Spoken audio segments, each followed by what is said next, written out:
Salve, salve, gente boa! Eu sou o professor Euclides, essa é a Escola Teófilos. Bem-vindos ao nosso canal. De maneira especial, meu grande abraço a todos os catequistas, a todos os evangelizadores, a todos aqueles que estão fazendo essa experiência de caminhada cristã, de evangelizar. Muito obrigado pela audiência de vocês. Você que está chegando agora, não deixe de se inscrever aqui no nosso canal, deixar o seu joinha, o seu ok, o seu like no final deste vídeo e compartilhem à vontade com seus catequizandos, com seus grupos catequéticos, grupos de estudo. Fico muito feliz de saber que existem grupos de estudo catequético montado pelas catequistas que se reúnem para estudar, para se aprofundar. Foi para vocês que eu estou fazendo esses vídeos, né? Tentando ser o mais objetivo possível, né? Então nós estamos tratamos já na última aula, na primeira aula, a catequese sobre o batismo. Nós estamos dando a fundamentação bíblica. Hoje nós vamos tratar Atos dos Apóstolos e Cartas Paulinas. No último tratamos os Evangelhos. Mas por que eu estou fazendo isso? Bom, por uma dor, um sofrimento de uma catequista que, quando diante das dificuldades de explicar o batismo, ela teve um encontro com a dificuldade de compreender isso, simplesmente no ponto de vista conceitual, onde eu encontro os fundamentos para isso, como eu explico isso usando a Bíblia, porque eu não posso citar os documentos da igreja, embora eles se embasam na Sagrada Escritura, até mesmo o livro de catequese, porque muitas vezes as pessoas vão dizer para mim o seguinte: olha, isso aí é coisa da igreja, isso aí foi os padres que escreveu, isso já é alguma coisa estranha. Porque na relação entre nós, cristãos, nós devemos ter essa relação de confiança, né, de depósito da fé. Então, eu acho até estranho, porque muitas vezes as mesmas pessoas que fazem isso, assim, eu vou tomar tal remédio porque o médico mandou. Não, mas está na bula do remédio que eu vou tomar, diz que é bom para isso. Quem que escreveu a bula? Quem que instruiu o médico? Não foram homens? Então, o nosso conceito de crer, de fé, ele tem que passar por algo um pouco mais elevado. Mas sabendo que isso não é um passo que dependa somente de nós, a nós cabe estar bem preparados e dar razões da nossa fé, como diz lá os documentos do Concílio Vaticano II.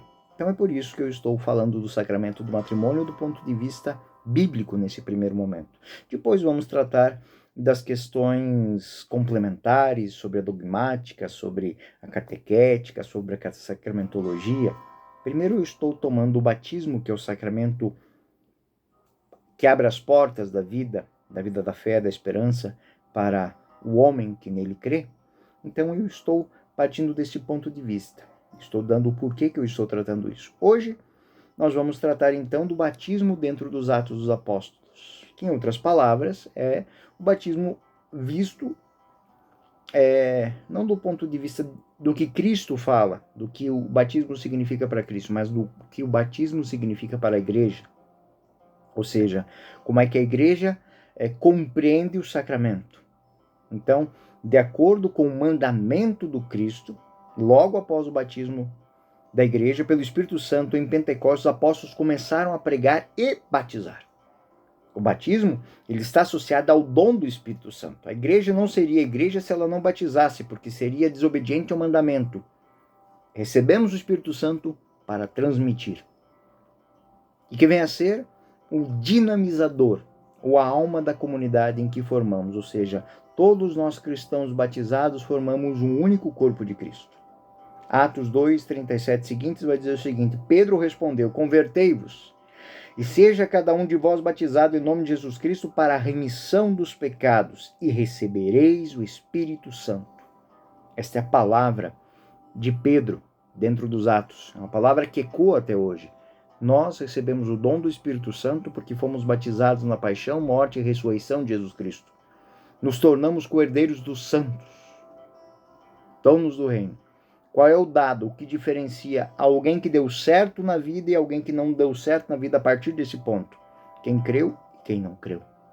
Em cada cidade onde os apóstolos chegavam, registravam as seguintes etapas: era o anúncio da palavra de Jesus Cristo, a acolhida da parte dos ouvintes, o dado da fé, o batismo, o dom do Espírito Santo, a fundação de uma nova comunidade, e aí o momento em que comungam da mesma fé, comungam dos sacramentos. E aí temos as comunidades que existem até os dias de hoje. Então, essa é a lógica das comunidades. Então, são especialmente significativos dentro desse pensamento, Atos 8, 26, 40, que é o episódio do etíope batizado por Felipe na Samaria, que eu posso dizer que é o exemplo de todo homem que busca a fé. Todo aquele que busca conhecer a Deus, independente de onde veio de uma vida dissoluta, de uma vida de paganismo, mas é alguém que quer conhecer Deus. Felipe e o etíope são tipos bíblicos desse tipo de batismo. Quando alguém quer, busca, sai da tua terra, mergulha querendo conhecer, gasta tempo, dinheiro para encontrar a verdade. Então, se você tem no seu grupo catequético pessoas desse tipo, esse é o ponto de partida. Atos 8, 26. Esse é o batismo que ele quer. Alguém que deixa tudo por amor à verdade. Por amor a algo muito maior do que ele possa explicar um dia. Daí nós temos o batismo de Paulo em Damasco por Ananias. Atos 9, 18, que é tipos de quem? Daquele que persegue a fé. Daquele que está tão convicto de sua religião que ele é capaz de matar por ela, mas quando ele chega, está de frente da fé cristã e começa a conhecer a fé cristã e se encontra com Cristo na sua caminhada do seu dia a dia, ele fica cego, porque tudo aquilo que ele conhecia passa a não ter valor nenhum, e aí ele quer conhecer. E ele está lá esperando que alguém vá ao seu encontro, e aí um cristão, por obediência, como fez Ananias, vai até ele. O batismo de Cornélio, com todos os seus em Cesareia, é o batismo da família. É o batismo daqueles, isso é em Atos 10, 1, 18, 1, 48, desculpa. O batismo de Cornélio é o batismo de alguém que vive um estilo de vida, mas tem honestidade, tem retidão no seu coração. É bonito porque eu e minha casa serviremos ao Senhor. Cornélio e toda a sua família foi batizada. E aí eles se abrem à fé. O batismo de Lídia em Filipos, Atos 16, 45, Lídia era uma mulher que quebrava paradigmas. Ela era uma comerciante, uma mulher que tinha dinheiro, uma mulher que não era que vivia de cidade em cidade, que tinha muito conhecimento, que não se apegava a picuinhas, mas ouve a palavra de Deus. É pela primeira vez alguém que ouve dizer que a mulher não é capacho. É alguém que encontrou na fé cristã e a partir daquilo ali ela muda a sua vida. Lídia e sua família foram uma das grandes mantenedoras de Paulo. Com tudo aquilo que ela ganhou, ela entendeu por que os bens caíram em suas mãos. Porque ela conseguiu vencer tudo aquilo ali, porque ela tinha uma missão, tinha um propósito. O batismo do carcereiro em Filipos e de toda a sua casa também, aqueles que perseguem, aqueles que por motivos de profissão perseguem o evangelho, mas quando se dão conta de que o evangelho está para além das ordens dos seus senhores, mudam a sua vida, mudam a sua história. Atos 16, 29 e 33.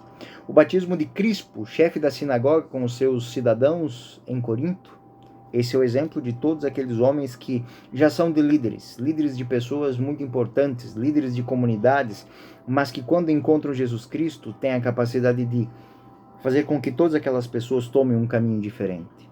Nós temos aí um exemplo de um Crispo da vida, é um Santo Agostinho, um homem que vivia uma vida dissoluta, um homem que era respeitado pelo seu conhecimento, pela sua intelectualidade, até mesmo pelo seu poder político, porque, afinal de contas, ele era o orador do imperador romano.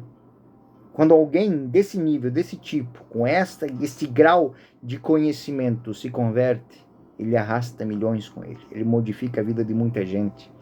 Crispo era o chefe da sinagoga, alguém que era respeitado, honorável naquela comunidade, e quando ele se converte, todos os concidadãos de Corinto se convertem com ele. Por quê? Porque se ele foi convencido de algo muito maior do que aquilo que o judaísmo pregava, é porque o judaísmo já foi superado. E aí nós nos encontramos com Cristo. Essas são a maneira. E todos esses, sem exceção nenhuma, o etíope, Paulo, Cornélio, sua família, Lídia, o carcereiro e sua família, Crispo, todos esses aceitaram Jesus Cristo, ouviram a palavra, aceitaram Jesus Cristo e passaram pelo batismo. Se eles tivessem só ouvido, se eles tivessem só aceito, não tinha ficado a marca indelével, não lhes tinha sido dado a graça, e talvez muitos desses não teriam dado a vida pelo Evangelho. Por quê? Porque o Espírito Santo é algo que mantém, que dá corpo. Isso constitui o novo Israel. O novo Israel, ou seja, os cristãos, são formados de pessoas desse tipo. De pessoas que buscam a fé e que nunca conheceram fé alguma. Pessoas que têm uma fé, mas que deixam essa fé por algo muito maior. De pessoas que se acham autônomas, se acham, digamos assim, não precisam de nada, mas descobrem algo mais. Algo muito maior. Pessoas que são relegadas à sociedade, são párias da sociedade, mas que são colocadas dentro do caminho através da verdade de Cristo. Pessoas que vivem uma situação na sociedade onde elas fazem o que a sociedade lhe manda, mas que abrem os olhos quando ouvem Cristo para algo muito maior. E pessoas que vivem como se Deus não existisse. Vivem como se Deus fosse apenas um detalhe que alguém escreveu num livro. Mas quando de fato conhecem Jesus Cristo, mudam suas vidas. E mudando suas vidas, eles têm o poder de mudar de muitos. Então, a fé cristã é formada de pessoas desta índole. Mas a nenhuma delas o caminho é diferente. Ouvir a palavra, receber o batismo e viver a graça. Então, é isso que faz com que, dentro dos Atos dos Apóstolos, o batismo seja o sinal do novo Israel de Deus. O batismo, ele é ministrado em nome de Jesus, como consagra, coloca sob tutela perpétua sobre o nome de Jesus. O nome de Jesus não é uma fórmula meramente ritual, é ontológica. Eu sou pertencente de Cristo. Eu faço parte do corpo. Essa afirmação é confirmada nas palavras de São Paulo em 1 Coríntios. Paulo terá sido crucificado por vós? Ou fostes batizados em nome de Paulo? Pergunta que ele faz. Não. Nós somos batizados em Cristo.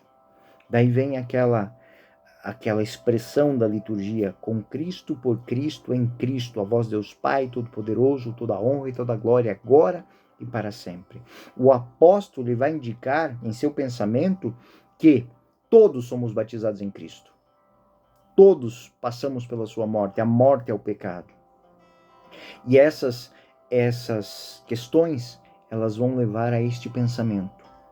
A fé que nós recebemos de nossos pais espirituais é esta. Por amor ao homem, Deus veio ao mundo e deu a santidade. Santidade que vai de ouvir a palavra, recebê-la, ser batizado e vivê-la em comunidade. Bom, vamos também às cartas apostólicas, de maneira especial as cartas Hoje nós vamos tratar das cartas paulinas. O batismo em São Paulo tem vários aspectos. Primeiro, é a participação na Páscoa, ou seja, na ressurreição de Cristo. Depois, a mudança de dignidade do cristão, o tornai-vos aquilo que sois, o retorno à origem, o homem o que ele é. Depois, ponto ter o Espírito Santo como dinamizador. Depois, ser inserido no corpo de Cristo, que é a igreja. E por fim, cada cristão cumpre a missão de purificar o corpo místico através de suas atitudes. Esses aspectos, eles são muito importantes. Então, participação na Páscoa de Cristo, o tornai-vos aquilo que sois, o Espírito Santo dinamizador, a inserção no corpo de Cristo, que é a igreja, a purificação do corpo místico. Então nós vamos estudar na aula de hoje, ponto a ponto, um de cada um desses.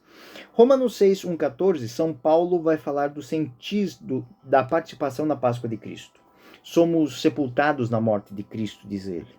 Somos feitos o mesmo ser com ele pela morte e semelhança. Por isso o batismo faz com que o catecúmeno dentro da morte de Cristo, que é antes de mais nada a morte para o pecado, se torne inseparável da ressurreição. Aquele que morreu para o pecado ressuscita. Ou seja, essa ressurreição isenta a vida de suas faltas. Então, é o apagar da morte da nossa história. Nesta morte está a ressurreição incutida. Os rituais, eles vão exigir sempre um desdobramento na vida moral, pois ele tem que, além de passar pelo batismo, romper com o pecado. Essa situação gera no cristão uma tensão, aquela tensão que é assim, já, mas não ainda. Já fui batizado, mas preciso mudar de vida. Por isso que se impõe, que se instrui que eu mude de vista antes do batismo. Santo Agostinho foi batizado aos 36 anos porque ele não queria mudar de vida. E a mãe dizia, então, você não vai se batizar. Mônica dizia a ele, não vai se batizar. Então, eu não vou permitir que você seja batizado dessa maneira. Então, essa é a lógica. Ou seja, não é pozinho de pirilim-pim-pim que passa na cabeça e está salvo. Não. Abre as portas da salvação. Mas não ao pecador, mas ao crente. Aquele que continua no seu pecado, na verdade, ele está numa situação até pior. Romanos 6, 8, 11. Se morremos com Cristo, cremos que vivemos também nele. Pois sabemos que Cristo, tendo ressurgido dos mortos, já não morre. Nem a morte terá mais domínio sobre ele. O morto, ele foi uma vez por todas pelo pecado, porém está vivo, continua vivo para Deus. Portanto, vós também considerai-vos mortos para o pecado, mas vivos para Deus em Cristo. Aqui é uma palavra muito forte para todas aquelas pessoas que trabalham, que evangelizam, que catequizam aquelas pessoas que vivem numa vida dissoluta. Alcoólatras, drogados, prostitutas, bandidos, ladrões, assassinos, pederastas, tudo que você imaginar. Aqui é o ponto de diferença do porquê que tem alguns trabalhos catequéticos que dão certo e outros não dão. O ponto de partida é esse. Se eu quero uma vida nova, eu tenho que viver de uma maneira nova. Eu não posso passar um verniz de santidade, né? Eu não posso dizer que está vivo alguém que já está fedendo. Todos têm direito, todos têm, mas todos têm que fazer por onde? Um jovem que está envolvido com as drogas e não quer deixar a droga por Cristo, permaneça nas drogas. Permaneça nas drogas. Nós não podemos forçar a pessoa a fazer uma coisa que ela não quer. Nós podemos mostrar um caminho diferente. Nós podemos fazer isso. E as pessoas dizem assim, mas essa pessoa, ela queria. Não. Querer é diferente de pensar em ser. Limpo ou sujo. Aquele que está sujo, tem consciência que está sujo, vai tomar banho. Se lava. E se cuida para não se sujar. Mas aquele que está imundo, emporcalhado, e quer vestir roupas novas, roupas bonitas, ele está desprezando as próprias roupas, desprezando a mudança, porque continuará, estará de um porco de roupas novas. Então essa é a realidade que o Evangelho sempre deixou bem claro. É uma mudança de vida, não é imposta a ninguém, é proposta. O batismo só tem sentido a consumação no indivíduo quando o corpo herdado do primeiro Adão tiver sido, pela ressurreição, plenamente configurado ao corpo glorioso. O Adão estava no pecado. E Cristo faz com que a humanidade abandone o pecado e viva a graça. 1 Coríntios 15, 45 e 49. O primeiro homem, o Adão, foi feito alma vivente. O segundo Adão, espírito vivificante. Adão, espírito vivente. O segundo Adão, Cristo, espírito vivificante. Ele que dá vida. Ele devolve a vida. O primeiro homem tirado da terra é terreno. O segundo veio do céu. Então, se eu continuo no pecado, eu continuo terreno. Preso às dores, aos sofrimentos. né? São Paulo compara a vida cristã à militância no exército. Dois generais em guerra se apresentam ao homem, o pecado e Deus. Ao cristão cabe escolher entre o chefe que vai chamar para as fileiras. Feita a escolha, terá que arcar com as consequências. Há, porém, uma diferença muito grande entre um primeiro, entre o pecado, e entre Deus. Quem escolhe o pecado como seu general será dominado e escravizado. Quem escolhe o Senhor será colocado num regime de benevolência e de gratuidade. O general pecado, quando certas contas com o soldado no fim da jornada, só lhes pode oferecer a morte. A morte em todos os sentidos, a morte do corpo e a privação da vida eterna. Ao contrário, o general Deus, sem derrogar da justiça, né, dá gratuitamente a seus soldados a vitória sobre a morte e a ressurreição e a vida eterna. Romanos capítulo 6 só fala disso. A ressurreição está garantida em Jesus Cristo, Senhor nosso, ao qual pertence a vida e o mundo. E aí nós nos encontramos com a profundeza do ser cristão. Ou seja, ele é capacitado pelo batismo a lutar contra o pecado, como o bom soldado de Cristo, a fim de santificar e santificar o mundo. E não tem ninguém que passe pelo batismo que não tem que enfrentar a luta. É incorporado em Cristo, participando da vida em Cristo. São Paulo diz: todos vós que fostes batizados em Cristo, revesti-vos de Cristo. Ou seja, eu não posso ser de Cristo revestido do pecado. Eu não posso ser de Cristo revestido da ganância, da infâmia, da injúria. A veste para os antigos era como uma capa, mas a expressão aqui é muito mais profunda. Ou seja, até hoje é assim, né? O soldado tem a sua própria farda, o marinheiro, o médico, o juiz, que exprime o que cada um é na sua realidade íntima, né? Por conseguinte, revestir-se de Cristo significa comungar da vida em Cristo, prolongar a vida em Cristo.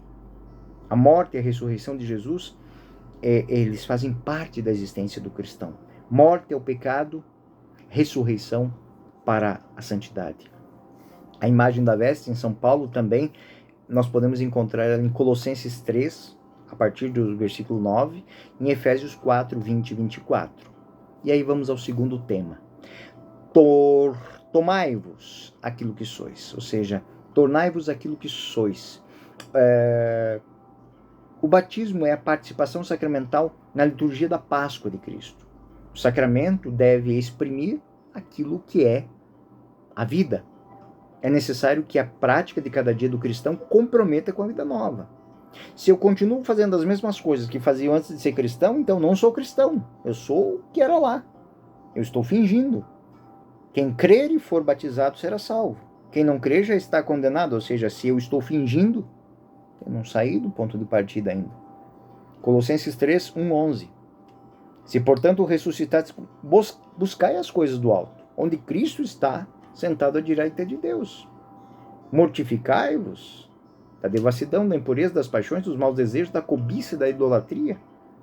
Deixai de lado todas as coisas, ira, animosidade, maledicência, maldade, palavras torpes de vossa boca.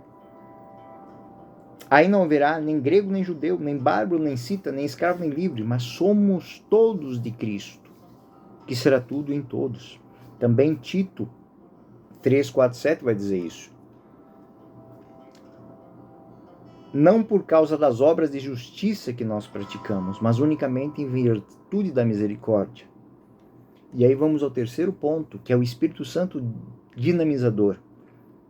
O Espírito Santo é o selo, o penhor. Ou seja, nós ouvimos a palavra, cremos nele, fomos batizados, agora temos o Espírito Santo para nos fortalecer. Ele é o guardião da vida. Ele é aquele que defende em nós. Por isso que devemos estar abertos ao Espírito Santo. Ouvir a sua voz. Experimentem isso. Eu não escuto nada. Experimente escutar. Abrir os olhos. Entender as coisas. O Espírito é suave, é manso, pacífico. Oração. Intimidade com Deus. Muitos cristãos batizados, falta isso. Um bom catequista, uma boa catequista deve gerar isso no cristão. Uma experiência de fé, de oração, onde eu ouço Deus falar. Através da palavra de Deus, através das atitudes que eu sei pesar. Aquele amigo me leva para o bom caminho? Não, então não é meu amigo. Aquele me leva para o bom caminho? Sim, então ele é meu amigo. Entre bem e mal, o Espírito Santo nos dá uma luz para entender o que é. Efésios 4:30. Não contristeis o Espírito Santo, com o qual estáis selados para a redenção. Ou seja, tem gente que recebeu o Espírito Santo e nunca falou com ele. Tem gente que possui o Espírito Santo e nunca deixou que ele brilhasse. Eu posso dizer que a luz da Sagrada Escritura, eu que estudo um pouquinho mais, o Espírito Santo é como uma lanterna interna, que faz com que uma luz saia de nossos olhos, que luz saia de nossas palavras, que luz saia de nossos ouvidos, que luz habite em nossa mente e no nosso coração.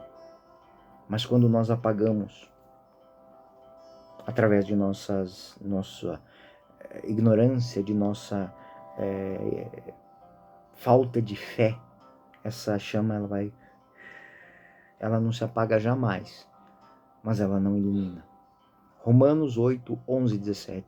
Se o Espírito daquele que ressuscitou Jesus dos mortos habita em vós, ele ressuscitou Jesus Cristo dos mortos, também dará vida aos vossos corpos mortais pelo Espírito que habita em vós, templos do Espírito Santo. E temos que fortalecê-lo mortificando pelas obras da carne. O Espírito de Deus nos faz filhos de Deus, não o espírito de escravidão, e é o Espírito Santo que dá testemunho. O Espírito recebido no batismo move o cristão, dá comunhão, dá coragem, nos insere na vida trinitária, torna-nos penhor pela configuração com Cristo na ressurreição. A pessoa que recebeu o batismo pensa o mundo de uma maneira diferente. Creio nisso. Não tentem explicar Deus a uma pessoa que ainda não recebeu ele na plenitude. Não vai passar de conceito científico, teológico. Quem faz experiência entende, conhece o sabor, conhece o cheiro, conhece o gosto que tem. Inserção no corpo de Cristo, que é a igreja. Ouvi a palavra, recebi a palavra, fui batizado, então eu tenho que me manter na igreja, viver o que a igreja é, defender o que a igreja defende, pensar como a igreja pensa e viver o que a igreja ensina. Simples assim. Se não, está onde sempre esteve antes.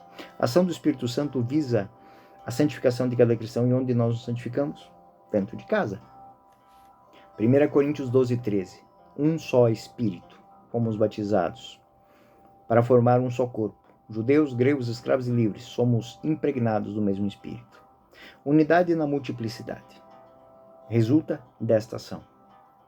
Não importa onde eu nasci, não importa a minha origem social, econômica, política, não importa. Importa que agora eu sou de Cristo, eu sou da igreja. Eu penso como Cristo pensa e eu penso como a igreja pensa. Simples assim. Pelo único batismo, todos os cristãos sabem estar unidos entre si num único corpo, que é a igreja. E aí é o ponto de cada um, que é o quinto ponto que São Paulo coloca, a purificação do corpo místico. A igreja, corpo de Cristo, também é esposa de Cristo. Então, se é esposa de Cristo, deve ser guardada, cuidada, venerada. É como alguém que cuida. Efésios 5 vai falar disso muito bem. Amai vossas mulheres, maridos, como Cristo ama a sua igreja, para santificá-la, purificando pela água do batismo com a palavra, para representá-la a si mesmo, toda gloriosa, sem mácula. Ser cristão é aderir à igreja como quem adere a um casamento, onde eu tenho que respeitar, cuidar, amar, zelar pelas próximas gerações. E esse banho de purificação é isso. Quando eu vou me encontrar com a minha namorada, quando eu vou me encontrar com a minha esposa, o que eu faço antes?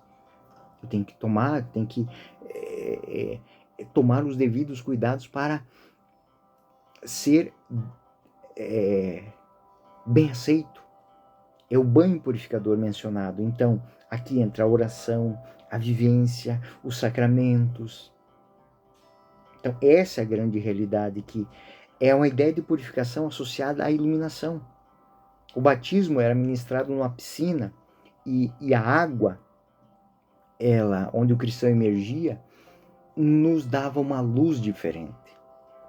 Daí São Paulo cita o hino da liturgia antiga de Efésios 5, 11 e 14. Não tenhais cumplicidade com as obras das trevas. Pelo contrário, condenai-as abertamente, porque as coisas que tais homens ocultamente fazem é vergonhoso até em falar delas. Mas tudo isso, ao ser reprovado, torna-se manifesto pela luz.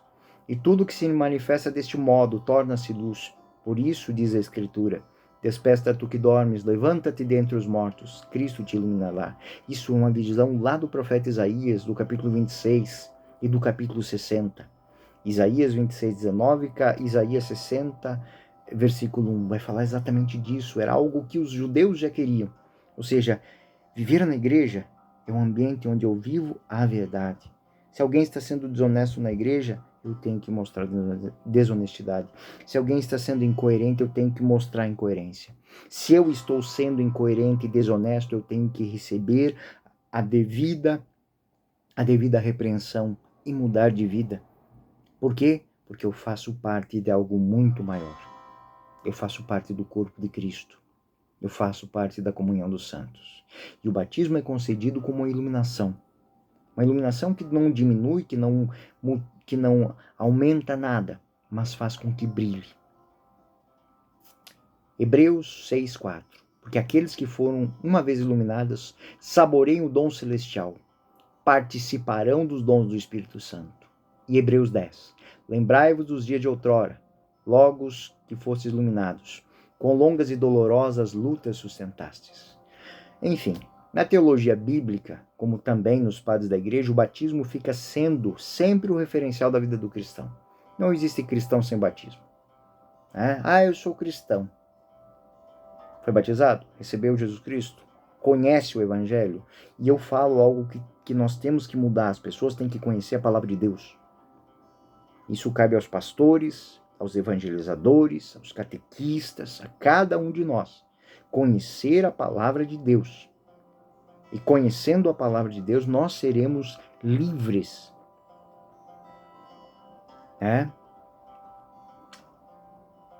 Fazer-se sacramento. Tornar-se sacramento. Tornar-se página viva do Evangelho. Mas se eu não conheço o Evangelho, como é que eu vou me tornar página viva disto? Bem, hoje nós tratamos do batismo nos Atos dos Apóstolos e na teologia paulina. Embora saibamos que nem todas as obras citadas aqui são de punho de São Paulo, mas são de inspiração da obra de seus discípulos, exatamente Hebreus, por exemplo, é uma reflexão de discípulos de Paulo, alguém que fala aos hebreus em nome de Paulo, mas com o pensamento de Paulo. Hoje, nós tratamos dos Atos. Na próxima, nós vamos tratar das cartas apostólicas de maneira especial do batismo em São Pedro. Eu sou o professor Euclides, essa é a Escola Teófilos. Bem-vindos ao nosso canal e um feliz dia do catequista, um feliz mês das vocações. Sacerdotes, religiosos, religiosas, pais, mães de família, famílias, missionários. Que desça sobre nós a bênção de Deus que nos uniu num só coração, numa só alma em Deus, para que sejamos dignos do nome de filhos dele. Que Deus nos abençoe, nos guarde, nos ilumine e nos faça felizes sempre. Fiquem com Deus.